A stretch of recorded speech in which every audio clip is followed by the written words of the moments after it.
दोस्तों, जय माता दी। आज हम आपसे जुड़ने वाले हैं एक विशेष चर्चा लेकर जो हमारे जिंदगी में बहुत महत्वपूर्ण स्थान रखती है, और वो है रत्नों का रहस्यमयी संसार। क्या रत्न ग्रह नक्षत्रों को प्रभावित करते हैं?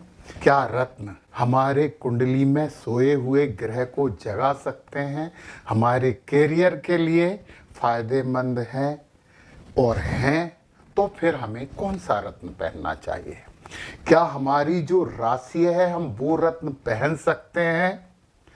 तो इसका जवाब सबसे पहले तो ये है कि नहीं, आप राशि देख के राशि रत्न पहनने की गलती मत करना, क्योंकि हो सकता है कि आपका राशि स्वामी 3, 6, 8, 12 घरों में विराजमान हो और किसी के साथ बुरे संबंध बना के बैठा हो, तो हम ये गलती नहीं कर सकते। तो हमें कौन सा रत्न पहनना चाहिए ये राशि निर्धारित नहीं करती, तो फिर कौन करता है?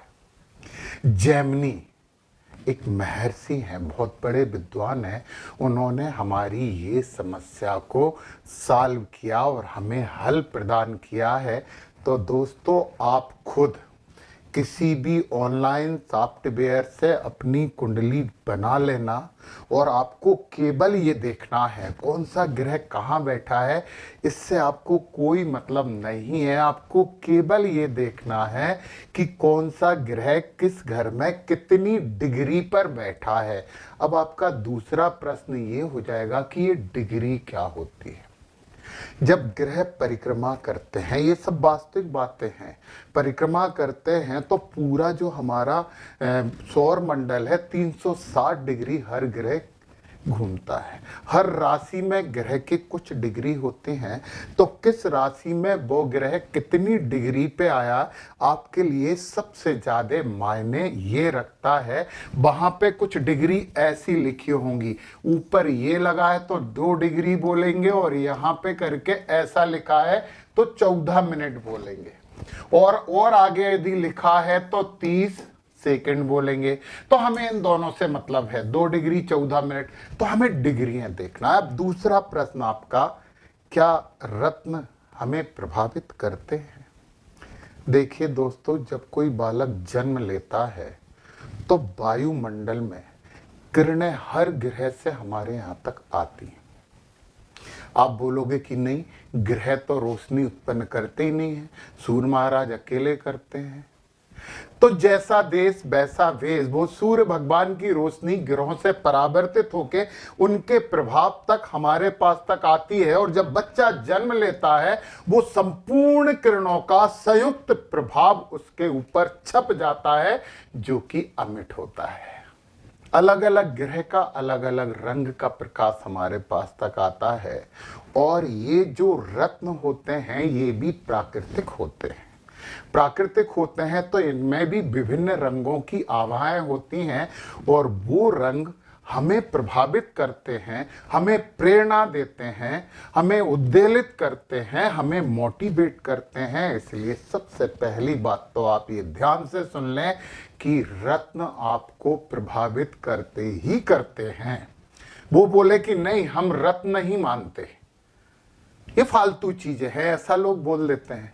फिर उनसे पूछिए कि आप विशेष रंग के कपड़े क्यों पहनते हैं, आपको एक रंग विशेष पसंद क्यों है? आपने मार्केट से यदि ये सूट खरीदा है तो ये इस रंग का क्यों खरीदा है?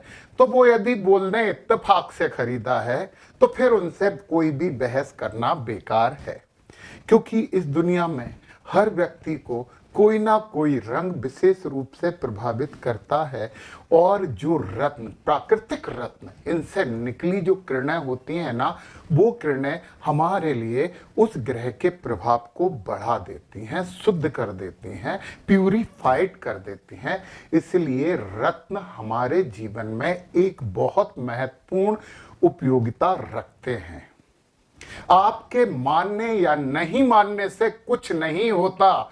कुछ लोग तो ये भी मानते हैं कि पृथ्वी के चारों तरफ सूर्य परिक्रमा करता है।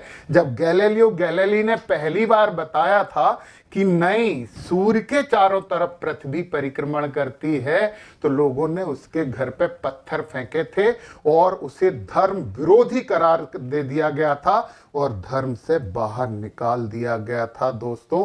और गैलीलियो गैलीली जी को मरे हुए भी बरसों हो गए, अभी 10-12 साल पहले उनके ऊपर ये धर्म विरोधी होने का कलंक हटा है। तो लोगों की बातें नहीं सुनना है।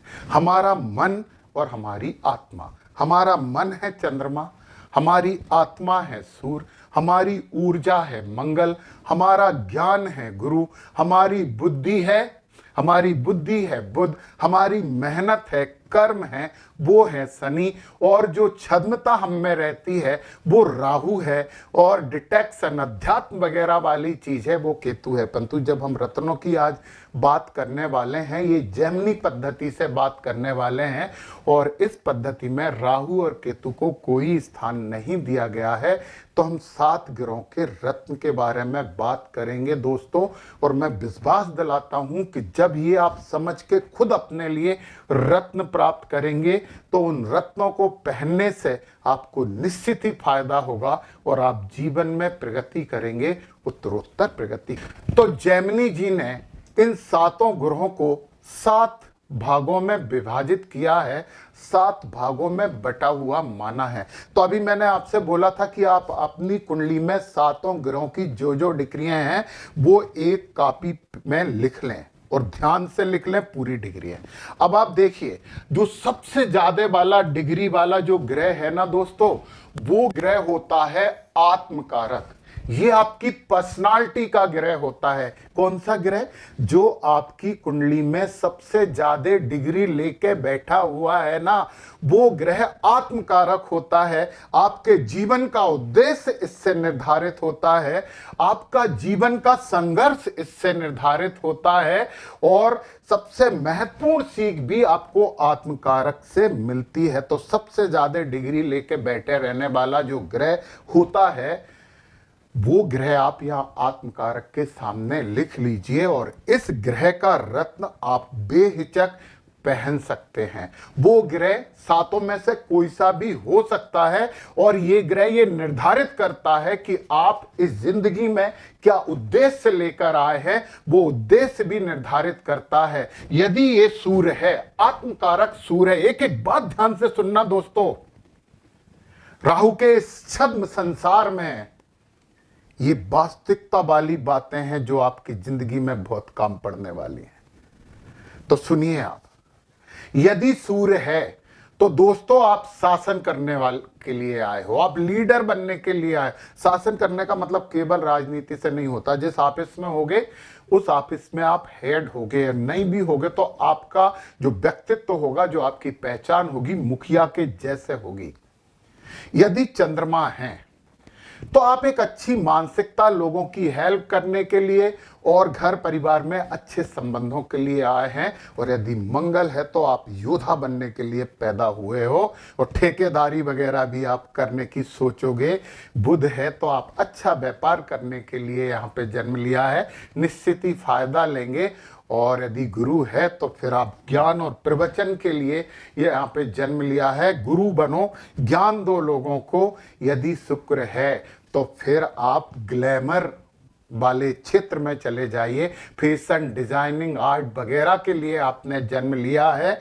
और यदि शनि है तो आपको सेवा कार्य के लिए इस पृथ्वी पर भेजा गया है। तो दोस्तों, कौन सा ग्रह क्या प्रभाव डालता है, इसकी बातें तो हम इसके बाद वाले वीडियो में करेंगे, आप इंतजार करना उसका। परंतु अभी आप ये देख लीजिए कि आत्मकारक, आपको अपनी पर्सनालिटी में लगता है कि मैं प्रभावित नहीं कर पाता हूं लोगों को, मेरा जिंदगी का उद्देश्य परिवर्तित होता रहता है, तो जो ग्रह आत्मकारक के रूप में आपकी कुंडली में है उसका रत्न पहन लीजिए। रत्न कैसे पहनना है, कौन सा पहनना है, वो भी सब जानकारी दूंगा दोस्तों। ये रत्न की खरीदारी भी बहुत समस्याजनक है, अनलिमिटेड पैसा है और सच्चाई की गारंटी नहीं है। तो उसके लिए भी मेरे पास आपके लिए बहुत अच्छी सलाह है, और सलाह ये नहीं है कि आप रत्न मेरे से खरीदना, मैं केवल एक सलाह आपको दूंगा। उस सलाह पे अमल करके आप भ्रमित नहीं हो पाएंगे, आपको समस्याएं उत्पन्न नहीं होंगी, आप एक अच्छी चीज प्राप्त कर पाएंगे। और मैं यहाँ पे किसी दुकान की भी सलाह नहीं दूंगा, मैं व्यवहारिक और बुनियादी सलाह देने वाला हूं। तो आपको समझ में आ गया कि कब आपको आत्मकारक सर्वाधिक डिग्री वाला ग्रह उसका रत्न पहनना है। इसके साथ साथ हम एक उदाहरण भी लेके चलते हैं, है ना, तो आपको और अच्छे से समझ में आ जाएगी। तो देखिए जरा, एक कुंडली है, ये कुंडली है, और इसमें मैंने सबकी डिग्रियां लिख दी हैं। जरा आप डिग्री ध्यान से देखिए, थोड़ा सा दिमाग तो लगाना पड़ेगा। गहरे पानी में बैठते हैं तो ही मोती मिलता है, तो हमें मोती तो चुनना है। अब आप बोलोगे मोती तो चंद्रमा का रत्न है। यहां से मोती का मतलब है अचीवमेंट, उपलब्धि। तो देखिए जरा, सूर्य की डिग्री 21 डिग्री 34 मिनट है, चंद्र की 25 डिग्री 56 मिनट है, मंगल की 9 डिग्री 47 मिनट है, बुध की 17 डिग्री 40 मिनट है, गुरु की 1 डिग्री 22 मिनट है, शुक्र की 19 डिग्री 18 मिनट है, और शनि की 6 डिग्री और 52 मिनट है। दोस्तों, आप एक से ज्यादा रत्न भी पहन सकते हो, परंतु उसकी जानकारी के लिए भी आप इंतजार करना, मैं उस पर भी एक वीडियो बनाने वाला हूं। तो इतनी देर में आपको समझ में आ गया होगा कि जो 1 नंबर का ग्रह है वो चंद्रमा है। तो इस कुंडली में, केवल इस कुंडली में, आपकी कुंडली में नहीं, आपको आपकी कुंडली देखना है। ये उदाहरण है, ये एक जातक की कुंडली है जो कल ही मेरे पास आई थी, और मैंने उसके लिए रत्न सजेस्ट किया था। तो इसमें आपका सबसे पहला हमारा क्या हो गया, ये आत्मकारक इनका क्या हो गया, चंद्रमा। आपका चंद्रमा हो ये जरूरी नहीं है, सातों में से कोई सा भी ग्रह हो सकता है। बताइए, चंद्रमा है तो क्या पहनना चाहिए, तो इसके बारे में भी हम आज ही के वीडियो में बात करेंगे। परंतु आत्मकारक चंद्रमा आ गया, ये संवेदनशील व्यक्ति है, बहुत संवेदनाओं के साथ रहता है, और इसके जमाने में सबके प्रति इसकी सहानुभूति रहती है, और ये कई बार इसके उधेड़ बुन में ये लगा रहता है। दोस्तों, यदि चंद्रमा इसकी कुंडली में अच्छी जगह हुआ, जो कि नहीं है, चंद्रमा इसकी कुंडली में अष्टमेश है, तो ये मानसिक रूप से बहुत समस्याएं भुगतता है। और दोस्तों, कई बार तो ये सुसाइड करने की भी सोच चुका होगा और सोचता रहता है। परंतु मैं फिर बोल रहा हूं कि ये इस कुंडली के लिए ये बात हो रही है। तो यहाँ पे चंद्रमा हो गया आत्मकारक। अब हम दूसरे की बात करते हैं। दूसरा हमारा है अमात्य कारक। चंद्रमा के बाद जो दूसरी डिग्री वाला ग्रह होता है, ये अमात्य कारक होता है। दोस्तों, ये आपका कैरियर है, आप किस क्षेत्र में काम करने वाले हैं, वहां पे आपकी प्रगति कैसी होगी, और किस काम के लिए आपने जन्म लिया है, और उस काम में यदि आपको सफलता आपके अनुसार कम मिल रही है। देखिए, सफलता का कोई पैमाना या मापदंड नहीं है। हमारे अंबानी परिवार को 100 करोड़ रुपए का लाभ हो गया तो बोलेंगे ये क्या है, कि ये कोई प्रॉफिट है। एक छोटे से दुकानदार वाले को 1000 रुपए का प्रॉफिट हो गया तो पूरे मोहल्ले में मिठाई बांट देगा। तो एक बात बता दें, ज्ञान और सफलता की कोई मापदंड नहीं है, कोई आइडियल वैल्यू नहीं है। ये डिपेंड करती है कि आपका लेवल क्या है। तो यदि आपको कैरियर में सफलता चाहिए, कैरियर में दिक्कत हो रही है, तो आपको किसी भी हालत में अमात्य कारक जो आपकी कुंडली में है, कौन है अमात्य कारक, दूसरे नंबर ढूंढिए दोस्तों। दूसरे नंबर सूर्य हैं, दूसरे नंबर सूर्य हैं, ये आपके अमात्य कारक हैं, और आपको किसी भी हालत में सूर्य का रत्न पहन लेना चाहिए। किसका रत्न कौन सा होता है, ये पूरी जानकारी भी मैं आज ही आपको देने वाला हूं। दोस्तों, ये वीडियो आपकी जिंदगी का सबसे महत्वपूर्ण वीडियो होने वाला है। खर्चा भी आपका बहुत ज्यादा रत्नों में नहीं होने दूंगा। कैसे नहीं होने दूंगा उसकी बात मैं भी करने वाला हूं। अब हम तीसरे नंबर पे भ्रात कारक, तीसरी सर्वाधिक डिग्री वाला, ये भाई बहनों की बात करता है, ये आपकी कंपटीशन की बात करता है, ये खेल के मैदान में आपकी जीत और हार की बात करता है। अपने घर परिवार भाई बहनों को यदि आप अच्छा देखना चाहते हो तो आपको ये वाला भ्रात कारक वाला नग पहन लेना चाहिए। तो हम देखते हैं, हमारी ये युग कुंडली है जो किसी जातक की है, आपकी नहीं है, किसी जातक की है, उसमें भ्रात कारक कौन सा है। देखिए ना, ये 19 डिग्री शुक्र हैं, ये आपके तीसरे नंबर पे आ रहे हैं और ये हैं भ्रात कारक। तो प्रतियोगिता परीक्षाओं में जा रहा है, खेल के मैदान में है, जीतना है, जंग जीतना है, तो उस समय हमें भ्रात कारक का नग पहन के जाना चाहिए। एक बात और बता दूं, ये नग जो आपने पहन लिए तो पहन लिए नहीं होता, समय समय के साथ इन्हें बदला भी जा सकता है, उतारा भी जा सकता है। अब एक इमेज करिए, हम पहले यहाँ पे शुक्र लिख दें, पहले यहाँ पे इस पे शुक्र लिख दें, फिर हम अपनी चर्चा करते हैं। बहुत महत्वपूर्ण बात चल रही है कि जब हम किसी मैदान में जा रहे हैं, जब हमें जीत और हार की जरूरत है, तो हमने शुक्र का रत्न पहन लिया, डायमंड पहन लिया, हीरा पहन लिया, हो गया वो। अब शांति की बात है, घर में सब कामकाज होने, भाई बहनों की भी हमारी समस्याएं हल हो गई। अब आप उतार सकते हो, उतारोगे तो ये नहीं होगा कि अब वो फिर उल्टा हो जाएगा, नहीं, क्यों पहने रहेंगे। तो एक बात और पक्की समझ लो कि जो नग पहन लिया वो हमेशा के लिए नहीं, जो नग हमने पहना है वो कभी बुरे संबंध में जाएगा, गोचर में, अष्टम में चला गया पीड़ा दे देगा, द्वादश में चला गया हॉस्पिटल पहुंचवा सकता है, छठे में चला गया बीमार कर सकता है।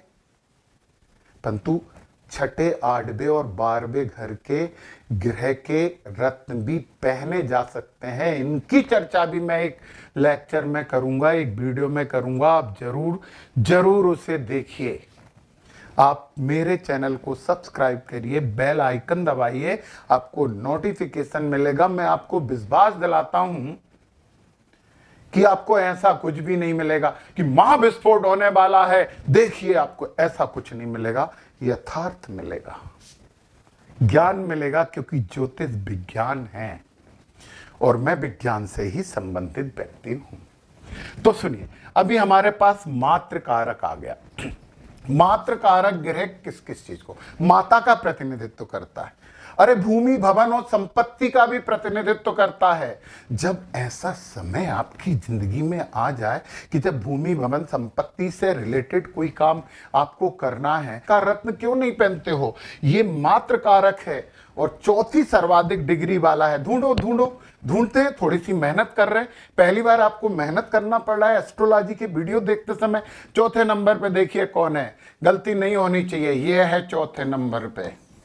चौथे नंबर पे इनके बुध हैं, ये वाले ग्रह हो गए बुध, चौथी सबसे ज्यादा डिग्री वाली मात्र कारक। और बुद्धि की जरूरत तो है, क्योंकि चंद्रमा इनके आत्मकारक हो गए, तो विचारों में उतार चढ़ाव तो हो गई, मूड तो तेजी से बदलेगा। तो जब जमीन जायदाद धन संपत्ति की बात होगी तो चंद्रमा जी तो कुछ भी करेंगे, दिमाग में उतार चढ़ाव बनाएंगे। तो हमें बुद्धिमत्ता तो चाहिए, हमें बुध तो चाहिए, हमें बुध का रत्न तो पहनना होगा, पन्ना। उसकी बात करने वाला हूं, अभी आप इंतजार करिए और सुकून से देखिए और इस चीज का उपयोग करिए, खुद ही निकालिए अपने रत्न, किसी के सहारे की जरूरत नहीं है। कुंडली आपके पास होगी, नहीं होगी तो इतने सारे सॉफ्टवेयर है, वहां से बना के हर ग्रह की डिग्री बस लिख लीजिए, हर ग्रह की भी नहीं, 7 ग्रह की। अभी आप जरा इससे निर्णय लीजिए और आप समझिए कि कब कौन सा रत्न आपको पहन लेना चाहिए, किन परिस्थितियों में उन्हें पहनना चाहिए, और हमेशा के लिए जिंदगी तो नहीं पहनना चाहिए, है ना। तो अब हम बात करने वाले हैं पितृकारक की, 5वीं सर्वाधिक डिग्री वाला। 4 डिग्री तो हम पढ़ चुके हैं, पितृकारक की बात तो और कर लें। अभी हमने बताया नहीं कि ये पितृकारक होता है, ये गुरु से संबंधित होता है, पिता से संबंधित होता है, बड़े बड़े लोगों से संबंधित होता है। पिता को कभी कुछ समस्या हो, गुरु को आपकी कुछ पीड़ा हो रही है, तो आपका फर्ज बनता है ना कि आपके सत्कर्मों के द्वारा उन्हें कुछ शुभता प्राप्त हो, तो हमें पितृकारक वाला नग पहन लेना चाहिए कुछ समय के लिए। अब आप ये बार बार बोलोगे कि सर इतने महंगे आते हैं रत्न, गुरुदेव कैसे कैसे पहने, क्यों पहनेंगे महंगे। गणपति जी ने पार्वती जी का परिक्रमा कर दिया और पार्वती जी ने उन्हें प्रथम पूज्य बना दिया। शर्त ये थी कि माँ का परिक्रमा करो, पृथ्वी माता का परिक्रमा करो। जो पहले करेगा वो प्रथम पूज्य होगा। कार्तिकेय महाराज अपने जो वाहन मोर था उस पर बैठ के पृथ्वी की परिक्रमा करने निकल गए। गणेश जी का वाहन तो चूहा था और बुद्धि के देवता हैं, बुद्धि तो है, तो उन्होंने माता पार्वती का परिक्रमा कर लिया। बोले माँ पृथ्वी से भी बड़ी होती है और पृथ्वी भी तो माँ है और आप भी मेरी माँ हो। पार्वती मैया खुश हो गई, उन्होंने कहा जाओ प्रथम पूज्य हो। तो हम पृथ्वी का परिक्रमा नहीं करेंगे, हम पार्वती मैया का माँ का परिक्रमा करेंगे। तो अब यहाँ पे हमारा 5वें नंबर का ग्रह कौन सा आ रहा, देखो तो 19 डिग्री तक तो हमने कर लिया है, 17 डिग्री तक कर लिया, 17 से कम देखो ये 9 डिग्री है, 9 डिग्री है। इसके बाद आपका और कौन सा है, गुरु 1 डिग्री है। कितने हैं हमारे, 1 2 3 4 5 6 7, अच्छा 6 डिग्री शनि भी तो है। तो हम क्या करते हैं, 9 डिग्री हमारे पितृकारक हो गए। चलिए लिख देते हैं यहाँ पे मंगल महाराज, मूंगा, मंगल आपके पितृकारक हैं। और जिनके पितृकारक मंगल हैं उनके पिता थोड़े से गुस्से वाले होते हैं, उन्हें गुरु भी बहुत पावरफुल दमदार मिलते हैं, गुस्से वाले मार मार के पढ़ाने वाले मिलते हैं। दोस्तों प्रैक्टिकल करो ना, किसी की सुनो मत, कौन क्या बोल रहा है, खुद पता करिए, ये सब देखिए, बड़ा अच्छा होगा। मैं बताऊंगा इनके बारे में, एक पूरा वीडियो बनाऊंगा कि ये इसमें कौन सा ग्रह होगा तो कैसे पारिवारिक संबंध होंगे, कैसी सोच होगी और कैसा कैरियर होगा, यहीं पे एक एक बात बताने वाला हूं। चलिए हम यहां पे 6ठे नंबर ज्ञाति कारक, 6ठी सर्वाधिक डिग्री वाला। बस दोस्तों ये जो ज्ञाति कारक है ना, ज्ञाति कारक से सावधान, इससे आपको सावधान रहना पड़ेगा। ये रोग, ऋण और रिपू के हैं, इनका नक कभी नहीं पहनेंगे, कभी नहीं। आप किसी भी हालत में जो ज्ञाति कारक है, भले ही वो राशि स्वामी भी हो, उनका नग तो आप गलती से भी मत पहन लेना। ये नग बहुत नुकसानदायक होता है दोस्तों। इतने सारे लोग मैंने अनुभव किया है, पता नहीं जाने या अनजाने में वो ज्ञाति कारक जो है ना उसका नग पहने मिलते हैं मुझे। तो सबसे पहले यहां देख लें ज्ञाति कारक कौन है। ज्ञाति कारक है यहाँ पे शनि, ये शनि महाराज हैं यहाँ पे ज्ञाति कारक, लाल रंग से लिखा पन्नों से। तो ये हो गए हमारे शनि। तो आपको क्या ध्यान रखना है, शनि महाराज का रत्न आपको कभी नहीं पहनना है। तो क्या फिर हम इनसे रोग, ऋण और रिपु लेते हुए चलेंगे? नहीं, आप इन्हें रत्न से नहीं मना सकते हैं, आप इन्हें मंत्रों से मना सकते हैं। आप इनका दान कीजिए, आप इनके बीज मंत्र का जप करिए, और जो इन्हें पसंद नहीं है वो काम कभी मत करिए। हम सबसे पहले तो इस जातक की कुंडली में देख लेते हैं ना कि वो कौन है। शनि तो है, तो शनि महाराज जैसे इन्हें क्या करना चाहिए, इन्हें करना चाहिए ओम सम शनिश्चराय नमः का जप हमेशा। इन्हें हमेशा गरीबों की, कामगारों की सेवा करनी चाहिए, उनके साथ अच्छे संबंध इन्हें रखने चाहिए, उन्हें कभी नाराज नहीं करने चाहिए। यदि अपने घर काम वाले को 100 रुपये दिन में काम के लिए इन्होंने लेके आए तो उसे 110 रुपये देके खुश करके भेजना चाहिए। ये खुश हो जाएंगे, और ये खुश हो जाएंगे तो रोग, रिपू और ऋण आपका कुछ नहीं बिगाड़ेंगे, सब उल्टा हो जाता है। तो ये आपकी नियत ही नहीं है ज्ञाति कारक। इन्हें आपको प्रार्थना से मनाना है, सेवा से मनाना है, पूजा पाठ से मनाना है। तो इस कुंडली के जातक यदि मेरी बात ध्यान से सुन रहे हैं तो ओम सम शनिश्चराय नमः का जप प्रारंभ कर दें, हनुमान जी का भी जप प्रारंभ कर दें। शनिवार के दिन पीपल के पेड़ के नीचे सरसों के तेल का दीपक लगाना प्रारंभ कर दें, और छोटे कर्मचारियों से भ्रातृवत स्नेह करना शुरू कर दें, उन्हें भाई समझने लगे अपने, तो कोई समस्या नहीं है। और लास्ट है हमारा दारा कारक। दारा कारक जो सबसे न्यूनतम डिग्री वाला है, जेमिनी जी ने यहाँ पे थोड़ी बेईमानी कर दी है। और ये जो दारा कारक हैं वो हैं आपके गुरु। ये आपके 7वें नंबर पे हो गए, ये आपके 6वें नंबर पे हो गए। और दारा कारक की बात हम कर रहे हैं तो यहां पे हम लिख देते हैं गुरु। पत्नी, किसी भी तरह के पार्टनर, पार्टनरशिप में, बिजनेस, जीवन साथी, पति। महिलाएं नाराज नहीं हो, जीवन साथी की बात कर रहे हैं। पत्नी आप हैं तो पति, पति हैं तो पत्नी। यदि आपकी शादी भी नहीं हुई है, यदि आप कोई बिजनेस पार्टनरशिप में कर रहे हैं तो, और आप स्वतंत्र छोटा बिजनेस कर रहे हैं, रिटेल वाला, तो भी ये जो दारा कारक है इसका तो आपको रत्न पहन लेना ही चाहिए। अब आपके ऊपर निर्भर है, आपके जीवन साथी से आपके अच्छे संबंध नहीं चल रहे तो आपको इसका रत्न पहनना चाहिए। अरे प्रैक्टिकल करके महसूस करिए। तो चलिए, अब हमने ये सब ग्रह पता कर लिए, मैंने आपको विश्वास दिलाया है, वादा किया है कि ये आत्मकारक, अमात्कारक और ये सब ग्रह हैं, इनमें अलग अलग ग्रह क्या क्या प्रभाव देते हैं, पूरी कुंडली का विश्लेषण केवल ये 7 चीजें कर देती हैं। चलिए अब हम जरा कुछ रत्नों वाली बात कर लेते हैं और फिर मैं आपकी एक समस्या भी हल करने वाला हूं। सूर्य के लिए हमें माणिक्य पहनना चाहिए, रूबी बोलते हैं, महंगा आता है, 5000 से ज्यादा का आता है। हम क्यों पहनेंगे माणिक? कौन हमें जिंदगी भर पहनना है? हमने कहा ना रत्न पहन के भूलना नहीं है। तो फिर हम ये पहनेंगे ना, रेड गार्नेट। लिख लीजिए, रेड गार्नेट। 500 रुपए से 1500 रुपए के बीच में 6 से 8 रत्ती का आ जाएगा। आपका वजन अच्छा खासा है तो 7-8 रत्ती का पहनिए, नॉर्मल हो, छोटे हो तो आप 6 रत्ती का पहन लीजिए। इससे कम रत्ती का हमें नहीं पहनना चाहिए। वैसे 5 तक का भी चल जाता है और सस्ता होता है तो इनके डुप्लीकेट मिलेंगे ही नहीं, क्योंकि डुप्लीकेट बनाने में तो और महंगा हो जाएगा। इसलिए बेहिचक खरीद लीजिए। माणिक बाद में पहनिए, जब आप अचीवमेंट बहुत कर लें तो माणिक ले लीजिए। परंतु आप तो गार्नेट अकेला बोलेंगे, रेड गार्नेट बोलेंगे तो आपको 500 से कम इतने में मिल जाएगा। ये तो है ना समस्या सॉल्व आपकी। आपको लगता है ना रत्न पहनने में तो बहुत पैसे ऐसे लगते हैं, है ना। चलिए अब हम दूसरे बात करें, मार्स, मंगल, मूंगा। मूंगा बहुत महंगा नहीं आता, 2-3 हजार का सबसे अच्छा मूंगा मिल जाता है। परंतु यदि आप कार्नेलियन पहनेंगे तो ये 200-250 रुपए में भी मिल जाता है, तो आप कार्नेलियन पहन सकते हो।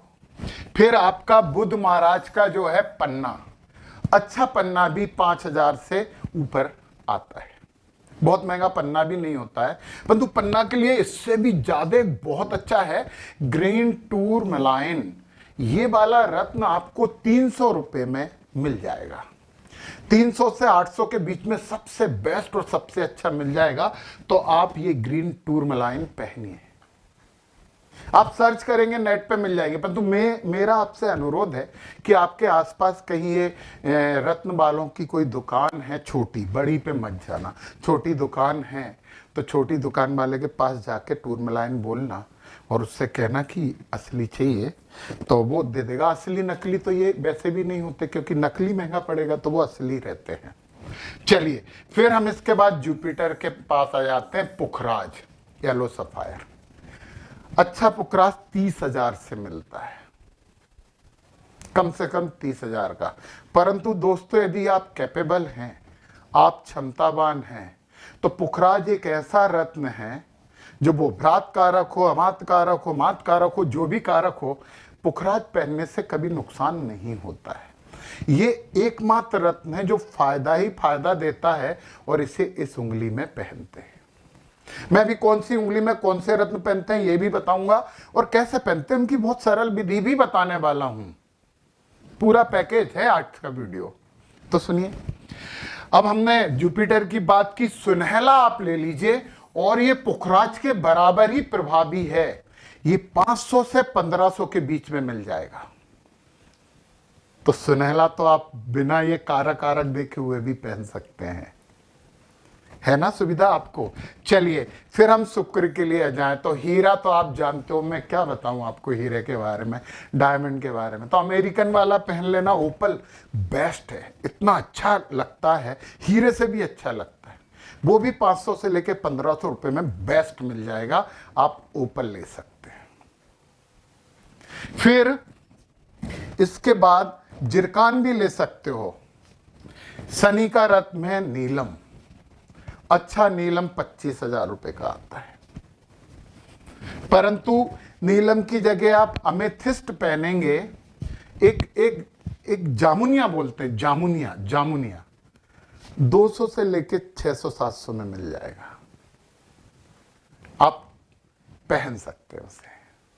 फिर इसके बाद नीला जिरकान भी है, ब्लू जिरकान, जामुनिया भी मैंने बता दिया। तो सबसे पहली बात दोस्तों, अभी तो आप एक चीज जरूर ध्यान रखें, एक से ज्यादा रत्न नहीं पहने। इस उंगली में गुरु का पहना जा सकता है, शनि और शुक्र इसमें पहने जा सकते हैं, सूर्य महाराज यहां पे पहने जाएंगे इस वाली उंगली में, चंद्रमा और बुध दोनों में से एक का इसमें पहनते हैं। ये हमारी चारों उंगली हैं। और पता चंद्रमा की बात हमने क्यों नहीं की, जबकि इस कुंडली में चंद्रमा तो हमारे लिए सबसे महत्वपूर्ण आत्मकारक आया था। मोती होता है, सस्ता आता है, बिल्कुल सस्ता आता है, आप खरीद सकते हैं। ओपल चंद्रमणि बहुत अच्छी लगती है। चंद्रमणि चंद्रमणि का लॉकेट बना के आप गले में भी पहन सकते हैं। चंद्रमणि चंद्रमा के लिए होती है। चंद्रमा में मिस कर गया था। तो दोस्तों ये है वो रत्नों का संसार जो बहुत प्रभावी है। आपकी जेब पर बहुत ज्यादा प्रभाव नहीं पड़ेगा। उपरत्न पहनिए। मैंने जिनकी बात की है वो उपरत्न है। उपरत्न पहनिए।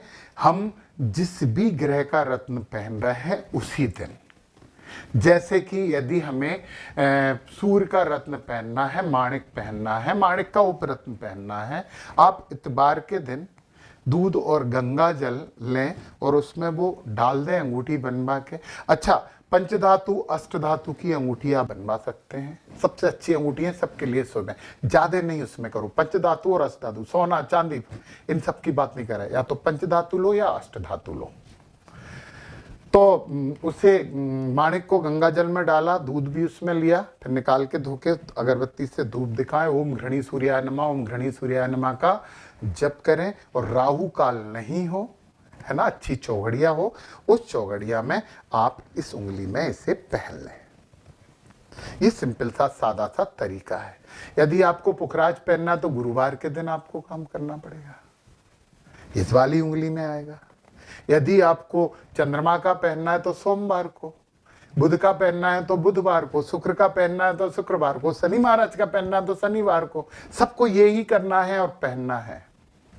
और मैं आपको सबसे पहले एक सलाह देना चाहता हूं, आपके पास कितने ही पैसे हैं होते रहने दो यार, कोई अंतर नहीं पड़ता जमाने को इससे। आप पहले उपरत्न पहने, उपरत्न पहनने के बाद आप 1-2 महीने देखें, यदि आपको अच्छा महसूस हो रहा है तो फिर आप बड़ा रत्न पहन लें। दोस्तों कैसा लगा ये वीडियो, आप कमेंट करके हमें जरूर बताएं कि आपको कितना फायदेमंद ये लगा। फिर मैं बोलूं कि राशि का नग पहले जानकारी लें फिर पहने। तो मुझे कमेंट में ये जानकारी चाहिए, मैं इसके रत्नों का और इन पूरे जो कारक दिए ना, ये जो पूरे कारक दिए ना, इनमें कौन सा ग्रह क्या प्रभाव डालता, पूरी कुंडली का विश्लेषण हो जाता है यहाँ से, उसका भी वीडियो जरूर बनाऊंगा। यदि आपको लगता है कि हाँ आपको समझना चाहिए, इसे बिना ज्यादा उलझे हुए पूरी कुंडली की जानकारी आपको पता करनी है, तो कमेंट करिए, सब्सक्राइब करिए। दोस्तों जय माता दी।